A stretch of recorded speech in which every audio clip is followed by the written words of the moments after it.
एक बार एक जंगल में बहुत सारे पक्षी रहते थे। एक बार जंगल में बहुत तेज बारिश हुई। पक्षियों द्वारा इकट्ठा किया गया सारा अनाज बह गया। कुछ पक्षी घायल भी हो गए। पक्षियों के राजा ने सबको बुलाया और कहा, हमारे पास कुछ भी अनाज नहीं बचा है, इसीलिए सब अलग अलग दिशाओं में जाओ और अनाज ढूंढो। जिसको जो भी मिले लेकर आओ, बाद में हम सब मिलकर खा लेंगे। सभी पक्षी अनाज की खोज में निकल गए, लेकिन उनमें एक पक्षी ऐसा था जो बहुत ही स्वार्थी था।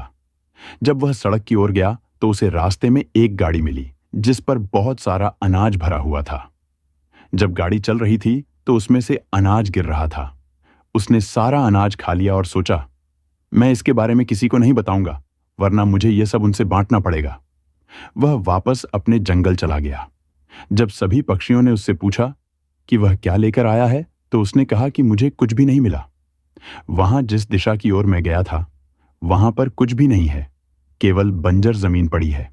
सभी पक्षियों ने कहा, फिर तो हमें उसे दिशा की ओर जाना ही नहीं चाहिए।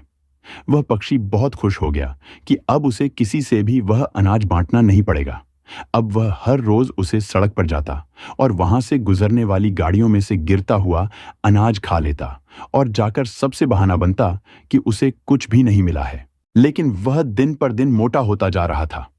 एक दिन पक्षियों के राजा को शक हुआ कि जरूर कुछ गड़बड़ है और वह उसके पीछे निकल पड़े देखने के लिए कि वह कहां जाता है। उन्होंने देखा कि गाड़ियों में से अनाज गिर रहा है और वह पक्षी जाकर अनाज खाने लगा।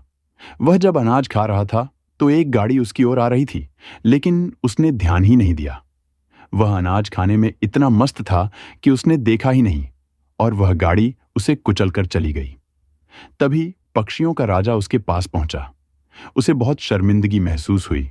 मरते मरते उसने कहा, मुझे माफ कर देना, मैं स्वार्थी हो गया था। इसकी सजा मुझे अब मिल गई है। और उसने वहीं पर दम तोड़ दिया। इसके बाद राजा ने वापस जंगल में आकर सभी पक्षियों को उसके बारे में बताया और कहा कि स्वार्थी होने से हमें ही नुकसान होता है।